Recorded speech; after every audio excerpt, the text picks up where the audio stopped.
Bienvenidos todos a otro capítulo de Real Estate 101 con Osbertín. El día de hoy vamos a hablar del sector inmobiliario industrial y aunque muchos me van a decir que no tienen nada que ver con él, que no es parte de su vida, les digo que están equivocados. Este sector es algo que nos interesa a todos, que es parte de nuestra vida e incluso es parte de cómo las ciudades en las que vivimos crece. Temas de los que vamos a estar hablando hoy para todos, vamos a estar diciendo qué es el sector en específico para que puedan conocer un poco y familiarizarse con los conceptos que vamos a hablar, cuáles son las ciudades más importantes de dicho sector y por qué te debe de interesar este sector, aunque no te dediques a él. Si eres constructor, arquitecto, inversionista, si tienes que ver con real estate, esto te va a gustar. Espera que lleguemos a esta parte y obviamente nuestras conclusiones hacia dónde va este sector y quiénes son los nuevos jugadores que están. Quédate y escúchanos. Demos inicio a lo que viene siendo este sector industrial, qué son las naves industriales y cómo se clasifican. Entonces vamos a tocar un poco de esto. ¿Qué es una nave industrial? Son estos inmuebles, obviamente de tamaños grandes, generalmente de una planta, que en el interior pueden tener este componente de oficinas. Eso sí, ya pueden ser 2 niveles o lo que sea, pero tienen ciertas especificaciones muy importantes. Por ejemplo, cuentan con un muelle para carga y descarga de obviamente toda esta mercancía, productos, materias primas, entre otras cosas. Tienen una capacidad eléctrica para uso industrial. Algunos tienen incluso ya su subestación eléctrica. Algunos también tienen que tener instalaciones de gas dependiendo de la industria que se ponga ahí. El patio de maniobras, obviamente, para que los trailers puedan dar estos giros que son de gran tamaño que necesitan. La resistencia del piso también, obviamente, esto ya dependiendo desde el inicio del proyecto, porque, sucede a veces que necesitan una carga específica.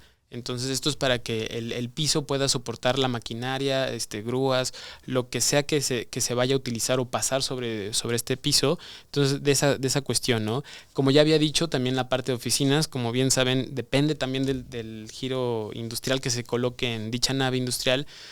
Siempre se tiene un componente ejecutivo, por así decirlo, de las oficinas y lo que se va a desarrollar o utilizar o ejercer dentro de lo que ya viene siendo en sí la nave industrial.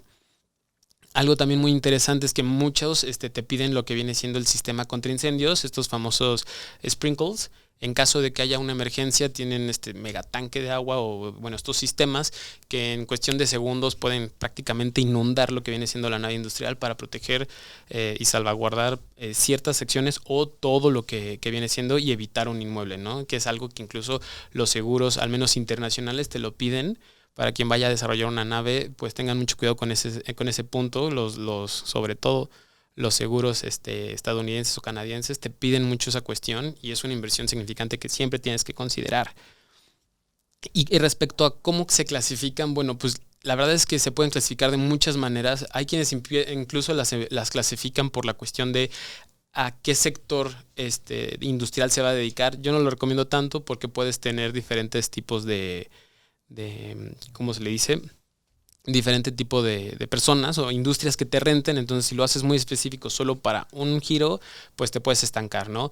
También existe, a menos también de que tú lo vayas a vender, que sea un build to suit para alguien, pues en ese caso constrúyelo como te lo piden y te vas, ¿no? Del negocio. Si es para renta, eventualmente tienes que cumplir con ciertas características y como decía, las van clasificando ya sea por materiales, me ha tocado ir por estructuras, alturas, la distancia entre las columnas, que son estos claros que se van generando y son cuestiones de esas. También, y lo más común que van a poder encontrar es que se clasifican por letras, ¿no? Vas a encontrar A, B, C, etcétera. Y obviamente cada una va de acuerdo a ciertas especificaciones, entre ellas es, como ya decía, alturas, estructuras, distancia entre columnas, distancias también entre otros edificios, otros muros, etcétera, colindancias, y ya sobre eso vas a encontrar lo que viene siendo este tipo de naves industriales. Obviamente son cuestiones ya muy de nicho y si tú tienes una duda, pregúntale y estás en este sector, asesórate bien con los brokers para que clasifiquen correctamente tu nave industrial o tú sepas muy bien qué es lo que vas a construir para que puedas satisfacer las necesidades de una industria en específico. Ahora, ya que sabemos qué es una nave industrial, bueno, pues platiquemos, ¿no? ¿Qué es un clúster en específico? Un clúster se define como el conjunto de empresas interrelacionadas que trabajan en un mismo sector. Obviamente colaboran y esto es para tener un beneficio común y estratégico. Vamos a decirlo por el estilo, un clúster aeronáutico, ¿no? Entonces son empresas que se dedican a solo la cuestión aeronáutica, no tienen que ser competencia, pero a fin de cuentas al estar dentro del mismo sector existen estos grupos ya empresariales en donde siempre van a buscar la manera de cómo atraer más inversión, tener trabajo, apoyarse entre ellos, generar cadenas de suministro, entre otras cosas que, como ya habíamos dicho, ayuden a que generen un beneficio para todos en dicha industria. Y ¿qué es un parque industrial? Bueno, el parque industrial no tiene la mayor ciencia, es ya una agrupación, es digamos un fraccionamiento, digamos por el estilo, en donde ya se pueden instalar naves industriales, empresas, ya sean nacionales, internacionales, sin importar el giro. Y bueno, y eso es lo que pasa, ¿no? Son estos grandes componentes donde ves naves industriales y naves industriales. Y como decía, no tiene que ser un clúster, es un fraccionamiento y es como si tuvieras, en vez de casas, estas naves y tienes estos vecinos. Obviamente también se generan ciertos comités para buscar obviamente networking ya obviamente a otros niveles industriales, pero que siempre van a estar presentes y como digo, una cosa es un clúster y otra cosa es un parque industrial. No tienen que ser la misma cosa. Como un ejemplo, Querétaro, el estado de Querétaro cuenta actualmente con 67 parques y zonas industriales autorizadas. Obviamente repartidos en todo el estado, pero voy a mencionar los 3 municipios que tienen más parques industriales. Por ejemplo, El Marqués es el número 1 con 23, Querétaro con 21 y Colón con 9. Y ya que sabemos ahora un poco más de qué son estos parques industriales, vamos a hablar de dónde se ubican estos parques, ¿no? ¿Dónde puedo encontrar un parque industrial? En un principio estos parques se encontraban dentro de las ciudades, o bueno, muy cerca de lo que son las ciudades. Voy a explicarlo.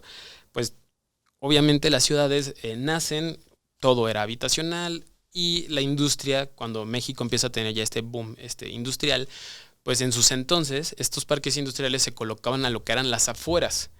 Y si bien las ciudades de México, a mi parecer, no están tan bien pensadas, ¿qué fue lo que pasó? Estos parques industriales, a pesar de que en sus entonces estaban alejados de la mancha urbana, pues las ciudades ciertas obviamente han crecido tanto que la mancha urbana se ha ido expandiendo y se comió, por así decirlo, a estos parques industriales. De ahí que hay ciudades en donde pues a poca distancia, por ejemplo, de sus casas, van a encontrar un parque industrial, una zona industrial, y dices, oye, ¿qué onda, no? Se supone que estas cuestiones tienen que estar como a las afueras de la ciudad, pues son cosas que llegaron a pasar en sus entonces, que no se vieron, no se planearon específicamente. Ya en otro capítulo hablaremos de la urbanización y la planeación de nuestras ciudades. Pero actualmente ya, como decíamos, los parques industriales, hoy en día ya los vas a poder encontrar porque ya hay una mayor planeación, ya hay una mejor visión, ya hay una buena métrica de tanto inversión nacional como extranjera y ya los gobiernos están haciendo estos esfuerzos para poder ahora sí ubicarlos lo más lejos que se pueda, o sea, dentro de lo que también se permite, estos parques industriales a las afueras de las ciudades. Pero si me preguntan específicamente dónde se ubican, bueno, se ubican por ciertas cuestiones o características en específico. ¿Cuáles son estas? El punto número 1 que ya lo mencioné, se ubican a las afueras de la ciudad en general. Pero también se ubican cerca de vías de comunicación, me refiero a cerca de carreteras. Obviamente hay carreteras estratégicas dentro del país que si bien no son tanto para uso digamos de los civiles, sino que ya son casi que rutas comerciales de este sector industrial donde pues ves cómo pasan y pasan y pasan trailers. Las vías del tren, como saben, aquí en México, bueno, próximamente hay muy pocos trenes, digamos, para civiles, se usan muchísimo para lo que viene siendo el sector industrial.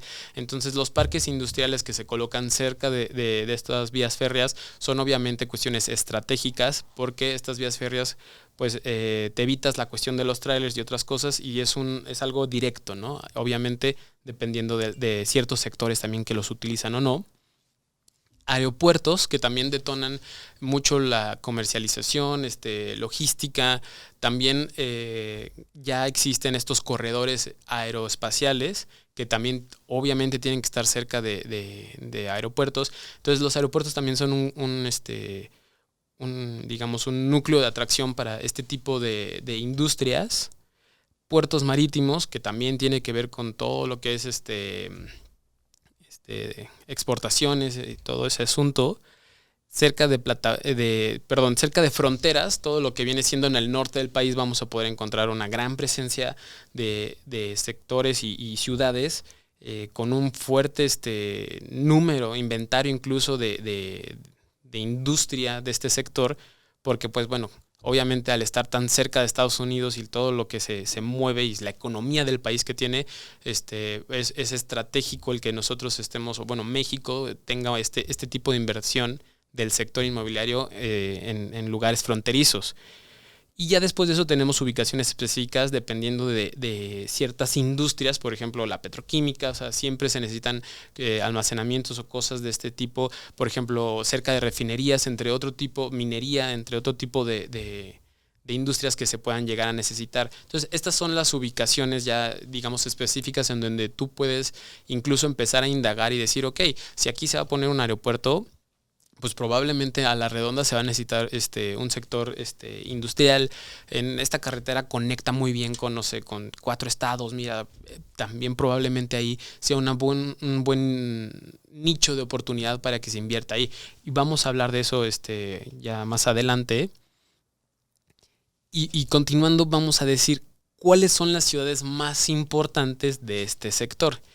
Y si bien voy a decir algunos datos, voy a empezar como del mejor al peor. Solamente voy a decir las 7 mejores ciudades y vamos a empezar con el número 1, que viene siendo Ciudad de México. Ciudad de México, para que tengan un entendimiento, tiene 12.983.354 metros cuadrados de este sector industrial, de naves industriales. Guanajuato, en segundo lugar, con 8.159.783. Y en tercer lugar, Monterrey, con 7 millones. Después de eso, ya no voy a decir todos los números, viene Tijuana, Ciudad Juárez, Querétaro y Guadalajara. Y para hacerles un entendimiento claro de todo lo que viene siendo digamos, sector, al menos de estas 7 ciudades, en total, con disponibilidad y ocupación, suman 52.638.261 metros cuadrados solamente del tamaño de estas 7 ciudades que son las que más tienen peso en este sector. Y es muchísimo. Y ahora vamos a hablar un poquito ya a fondo de, Osvaldo, qué es esto de disponibilidad y qué es la ocupación. La disponibilidad es los metros cuadrados que están listos para rentarse, disponibles, para que alguien llegue y diga, oye, me interesa 1,000, 2,000, dependiendo del tamaño del inmueble, y lo puedas rentar. Eso es disponibilidad. Y voy a decir los 3 estados con mayor disponibilidad. Que quede claro, la disponibilidad no quiere decir que sea algo malo o bueno, simplemente es lo que está disponible, porque tenemos que entender que hay inversión privada, hay inversión extranjera, y continuamente cada uno de estos, estas ciudades van generando más metros cuadrados. Entonces, no es algo bueno ni malo, simplemente es algo que es parte del mercado, ¿no? Entonces, en cuanto a disponibilidad, el que más disponibilidad tiene, claramente va a ser Ciudad de México. Tiene actualmente, o bueno, al cierre del 2021, 641.378 metros, seguido de Guanajuato con 405.065 metros cuadrados, y después Querétaro con 271.681 metros cuadrados. Al final de esta parte voy a explicar un poquito más sobre Guanajuato y Querétaro específicamente. Y ahora vamos a pasar a la parte de ocupación. La ocupación es cuánto, digamos, del total de metros cuadrados que existen son los que ya se ocuparon. No hay gran ciencia detrás del entendimiento. Y como decía, Ciudad de México tiene una ocupación de 12.341.976 metros cuadrados. Guanajuato, 7.754.000, ya voy a redondear un poco. Y Monterrey tiene 6.821.000. Entonces, ahí podemos identificar como siempre Ciudad de México va a ser el rey de la industria, obviamente por su ubicación que está céntrica y por ser la capital. Entonces, Ciudad de México ahí, a mi parecer, siempre va a ser el monstruo versus estas otras ciudades, pero como pueden ver y lo vamos a entender es cómo está dividido esto. Está lo que vienen siendo los fronterizos, que está compuesto por Tijuana, Ciudad Juárez y Monterrey, centro, que para mí solo lo puedo ver como Ciudad de México, y ya los estados que componen el Bajío, donde está Querétaro, Guanajuato y Guadalajara tiene su propio comportamiento. Ahorita vamos a decir algo sobre Guadalajara, pero continuando un poco con esto es ahora los precios, Osvaldo. ¿Cómo está el mercado? Y entonces ahora les voy a comentar cómo se maneja lo que viene siendo cómo se cotiza esto, ¿no? Uno siempre va a cotizar precio por metro cuadrado y aquí en México siempre vemos esa parte en dólares. Entonces, va a depender también de cómo va la economía mexicana. Eventualmente sabemos que en los últimos años, del 2020 para acá, gracias a pandemia, se ha ido subiendo y bajando, pero sí se maneja en dólares. Ahora, para poder terminar esta parte al menos, las conclusiones del 2021 sobre este sector es, voy a decir quién fue el ganador de todo esto, y el ganador fue Tijuana. Aunque no lo crean, les voy a decir el dato. Tijuana cerró con un mínimo histórico de 0.1% de disponibilidad. Entonces, al haber esta falta de espacio, que obviamente se necesita mucho por estar en la ubicación fronteriza en la que tiene, los precios de mercado llegaron a un histórico de $6.14. Para que les quede claro, estos $6.14 son el precio más caro de las 7 ciudades que les estoy comentando. Ni siquiera Ciudad de México se renta tan caro. Para que les quede claro, Ciudad de México se renta, obviamente estos son promedios, pero Ciudad de México queda en 5.34 y seguido de Ciudad de México, Guadalajara con 4.14. Entonces, ¿quién queda en segundo lugar? Para mi forma de ver el panorama del cierre del 21, la zona metropolitana de Guadalajara queda en segundo lugar. ¿Por qué? Porque cerró con un déficit de inventario. O sea, ¿qué quiero decir con esto? Ya no hay dónde rentar. O sea, ya no hay metros cuadrados que rentar. O sea, faltan. Entonces, para todos nuestros buenos amigos, pues tapatíos, yo les recomiendo que se pongan a invertir en este sector, porque lo que va a suceder es de que se tiene tanta necesidad, al menos ahorita en Guadalajara, que lo que se ponga se va a rentar muy rápido. Ahora, hablando un poco de las rentas, o sea, cuando alguien llega y te renta, una de las ventajas al menos de este sector es que pues, va a llegar una industria, va a hacer cierta inversión, se va a colocar, son empresas obviamente nacionales e internacionales que tienen una planeación, una línea de trabajo de muchos años, ¿sabes? No es tan fácil que ese inquilino se te vaya pronto. O sea, son contratos que incluso se cierran en que tú te comprometes a que tienes que estar en esa nave industrial, o tienes que rentar por un periodo mínimo de 3 a 5 años, ¿no? Ya se negocia lo que vienen siendo los incrementos y esas otras cosas, pero esa es una de las cuestiones también por las que este mercado es tan sano en ese sentido, porque pues quien llega, pues llega para quedarse y tienes un flujo ya ya seguro, por así decirlo. Ahora, tocando otros temas, pues bueno, también gracias a los efectos que se produjo por el COVID, que se necesitó mucha inversión en cuanto a logística, y cuestiones de última milla entre ciertos mercados, pues vemos que la parte norte del país, si no fue, digamos, la mejor, a excepción de Tijuana, se mantuvieron muy bien, se mantuvieron muy activos por lo mismo, y en Ciudad de México por ser ya saben, capital, buena ubicación, entre otros. Y ahora, ¿qué pasa los digamos que quedaron al último lugar, pero no mal del todo dentro del sector? Son Guanajuato y Querétaro. Si bien estos dos estados son parte de lo que se le conoce a nivel nacional como parte del sector automotriz, también hay manufactura, también hay cuestiones médicas, plásticos, entre otras industrias que se colocan aquí. Pero mi punto es, digamos que fueron los que menos movimiento tuvieron. pero no se van a quedar atrás. Y eso era lo que decía hace rato con cuanto a los inventarios, o sea, lo que hay para rentarse y las ocupaciones. Porque estos dos estados, a pesar de que el 2020 y el COVID vino a afectar mucho muchas cosas, sobre todo el automotriz, estos estados siguen captando mucha inversión privada, nacional e internacional, y se proyecta que el Bajío en sí va a seguir creciendo y actualmente no se paró, incluso durante la pandemia no pararon ningún proyecto de construcción de más metros cuadrados de este sector, lo que viene diciendo que vamos a ver estos dos estados, sobre todo el Bajío, en muy poco tiempo, en unos cuantos años, pues repuntando en este tipo de reportes donde van a liderear y van a competir sobre todo con Ciudad de México y ciertos lugares fronterizos al norte del país. Y para todos los que ya tuvieron que escuchar toda esta explicación, esta introducción de qué es el sector industrial, naves, clústeres, parques industriales, ahora sí vamos a pasar al tema inmobiliario. Y la pregunta aquí es, Osvaldo, ¿por qué me debe de interesar este sector si yo no me dedico al sector industrial, ¿no? Pues bueno, les comento lo siguiente. El sector industrial detona literalmente muchísimas oportunidades y prácticamente en todos los sectores inmobiliarios. ¿Cómo? Se los voy a explicar. Cuando se tiene la planeación de un nuevo desarrollo, por ejemplo un aeropuerto o un parque industrial, obviamente son tamaños grandes, son industrias, bueno, son hectáreas y hectáreas y hectáreas.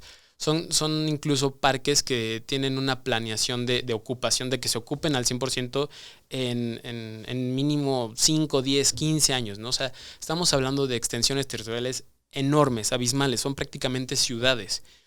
Y como ya habíamos dicho, se ubican en zonas fuera de la ciudad, estratégicas, ya habíamos dicho aeropuertos, carreteras, puertos, lo que sea. Entonces, al estar tan lejos, ¿qué es lo que tienes alrededor? Nada, tienes tierra, muchas veces incluso son ejidos, son tierra no regularizada que, como ya decía, desde ahí empieza la oportunidad de negocio para todos. Ahora, ¿qué es lo que pasa? Y es así como se va haciendo un ciclo, por así decirlo, un ciclo de desarrollo inmobiliario. Llega, se pone el parque industrial, posteriormente se tiene una necesidad de vivienda. Ahí, cuidado, ¿qué tipo de vivienda? Por lo general es vivienda de interés medio y también residencial, no de la más cara de residencial. Ahorita vamos a tocar temas de números en específico, pero ¿por qué? Porque vas a tener a los operadores, a personas que trabajen en las mismas plantas, mano de obra especializada o barata, y también vas a tener toda esta cuestión, digamos, de ejecutivos que son, digamos, los que se tienen que ver ya con cuestiones ya más empresariales, de logística, entre otras cosas. Entonces se necesitan este tipo de viviendas, obviamente enfocadas al sector medio y al residencial. ¿Por qué? Porque tienes un gran porcentaje de operadores, de mano de obra especializada, manufactura, lo que sea, ¿no? Tienes este segmento que tiene la necesidad de poder vivir cerca, no hacer mucho tiempo de transporte, y también tienes, digamos, esta gama de personas que tienen un ingreso mayor, que tal vez no están tal cual en planta, digamos, más ejecutivo, y que tienen también la necesidad de la vivienda residencial. Entonces, se va a generar estos desarrollos inmobiliarios ya de carácter habitacional a la redonda o a una cercanía buena de estos parques industriales. Posteriormente, estas personas van a tener necesidades básicas, y aquí es cuando entra el sector comercial. Entonces, tú van viendo cómo se va desarrollando, digamos, esta mini ciudad, obviamente de un carácter muy industrial, con necesidades muy industriales, pero las personas van a necesitar dónde comprar agua, dónde comprar ¿cómo se le dice? Necesidades, satisfacer estas necesidades básicas, desde farmacias, fruterías, el Oxxo, ¿no? No puede faltar un Oxxo en cualquier esquina, pero el punto es, empieza la detonación de este comercio inmediato, y posteriormente vienen ya lo que son estas plazas comerciales, donde ya hay un poco de restaurantes, ya hay ciertos servicios más específicos, pero ¿qué sigue después del comercio? Sigue todo lo que viene siendo ahora sí negocios, desde talleres, desde oficinas, desde incluso ya industria muy, muy, muy pequeña que necesitan darle servicio incluso y trabajar, y que en general trabajan para para la industria que está alojada en estos parques industriales. Y aunque no lo crean, todavía existe otro componente que se llega a detonar. No va dependiendo de estos tres que dije, que es la vivienda, comercio y oficinas, sino que es la cuestión hotelera. ¿Por qué? Porque estamos hablando de cuestiones también tanto nacionales como internacionales. Y si están cerca de algún aeropuerto o algo por el estilo, sucede mucho la cuestión de que existen los viajes de negocio. Entonces, sucede que la persona súper importante de la sede de Estados Unidos tiene que ir y literalmente va por un día o va por 2 días. La cuestión es de que se quieren hospedar cerca de la nave. Ya no tienen la necesidad de tener que ir hasta la ciudad, hospedarse allá y hacer 1 hora, hora y media, o dependiendo de los tráficos, en llegar a lo que viene siendo la nave industrial. Incluso hay personas que llegan, toman una noche, ven una cosa muy puntual, firman incluso contratos o cosas por el estilo y se van. Entonces, esta cuestión de hotelería sí obviamente va muy dirigida a lo que viene siendo pues un turismo de negocios, por así decirlo, y es donde vemos estas cadenas hoteleras como One, City Express, dentro también de sus derivados, y incluso también vas a poder encontrar hoteles con estadía prolongada, porque también sucede el caso donde mandan a personas por proyectos específicos y tienen que hospedarse pues mínimo un mes o algo por el estilo. Entonces su necesidad no es de una recámara pequeña, de estos 18 a 20 metros cuadrados que puedes encontrar en este tipo de hoteles, sino que ya son con otras necesidades, y también viene siendo parte de lo que es la hotelería business class, ¿no? Y para todos los que sean inmobiliarios, ahora sí ya voy a tocar un poco bien el tema de la cuestión de lo habitacional, por así decirlo. Entonces, voy a dar el ejemplo único de Querétaro, que es una ciudad que tenemos perfectamente mapeada. También otras, pero me gusta mucho hablar de Querétaro. El punto es que Querétaro tiene en total 65 proyectos de clasificación media y 130 de clasificación residencial. Claramente no todos están cerca de lo que viene siendo estos componentes industriales, pero muchos sí están cerca por la cuestión. Y lo que estoy diciendo no es que me lo estoy inventando, es que incluso tenemos mapeados quiénes son los desarrollos, número de unidades que están cerca de estos componentes industriales. Unidades en el mercado total, solamente en la cuestión de clasificación media tenemos 8,542 viviendas. Entonces es una realidad que se necesita esto, y si lo ponemos a comparar, por ejemplo, la velocidad de venta, le llamamos la absorción, que son el número de unidades que se venden al mes. En el sector medio se venden 3.9 unidades promedio al mes, versus en residencial, que es 1.8. Entonces, la velocidad de negocio es prácticamente el doble de lo de que viene siendo residencial, y son casas eventualmente mucho más baratas. Ahora, como lo mencionamos en otros capítulos, cada quien es especialista dentro de su sector. Probablemente estén diciendo, oye, Osvaldo, pues es que yo me dedico a hacer cosas residencial plus. Bueno, pero si te dedicas a hacer cosas residencial plus, probablemente tengas un buen know-how, buenos arquitectos, un buen equipo legal. O sea, tú lo que tienes que hacer es probablemente invertir, asociarte con alguien, ¿no? O sea, tal vez te asocias con alguien que sí sepa desarrollar este tipo de producto, y existen muchas maneras de poder hacer este tipo de alianzas. Lo que quiero decir es, existe la oportunidad, y muchas personas no lo ven, y quienes ya lo están haciendo ya son corporativos que ya tienen muy bien esta idea de cómo se va desarrollando el negocio, pero cualquiera puede entrar, y puedes entrar desde la cuestión habitacional, comercial, oficinas, o bueno, las oficinas sí recomiendo que hagas muy bien un estudio de mercado para que des en el blanco, ¿no? Pero esa es la cuestión de cómo la parte industrial crece y detona todos estos sectores. Para que se hagan una idea también, el prototipo de tamaño que más vas a encontrar, bueno, sí, el prototipo más que vas a encontrar en el sector medio, por moda, son 65 metros cuadrados, cuando en el residencial son 132. Y hablando de precios, vamos a poder encontrar en el sector medio desde 890,000 pesos hasta un máximo de 3 millones. El promedio es de 1,699,000. Entonces no es un mal negocio si lo sabes hacer muy bien. De hecho, siempre hemos dicho eso. Los negocios inmobiliarios no es tanto por el producto o algo por el estilo, son cuestiones más financieras y si tienes una muy buena estructura de capital y sabes cómo desarrollar, seguramente vas a tener un proyecto exitoso dentro del mercado. Y la última cuestión del tema de hoy sobre este sector es, fíjate hacia dónde va el sector y quiénes van a ser los siguientes jugadores de esta industria. Y aquí me refiero, y voy a dar un ejemplo muy claro de algo que me pasó. En un estudio tuvimos que ir al estado de Durango. Tuvimos que ir al estado de Durango a validar ciertas cosas industriales para un cliente en específico. Y les voy a ser sinceros, yo no tenía mucho conocimiento de Durango, si bien Durango pues no es el estado más famoso, pero la verdad sí tengo que decir que me llevé muchas sorpresas muy gratas en cuanto a Durango. Y Durango, aunque no pinta para nada ahorita en el sector industrial, es alguien que de verdad va a detonar mucho este sector. Yo creo que en muy poco tiempo se va a volver, tal vez no el más grande de todos, o sea, pero sí ya va a tener una importancia, ya va a tener, digamos, una silla en la mesa de los grandes, de los estados más grandes en este sector. Y les voy a contar por qué. Fuimos a ver todo este tema y nos llevamos con la sorpresa de que existía, ¿cómo decirlo?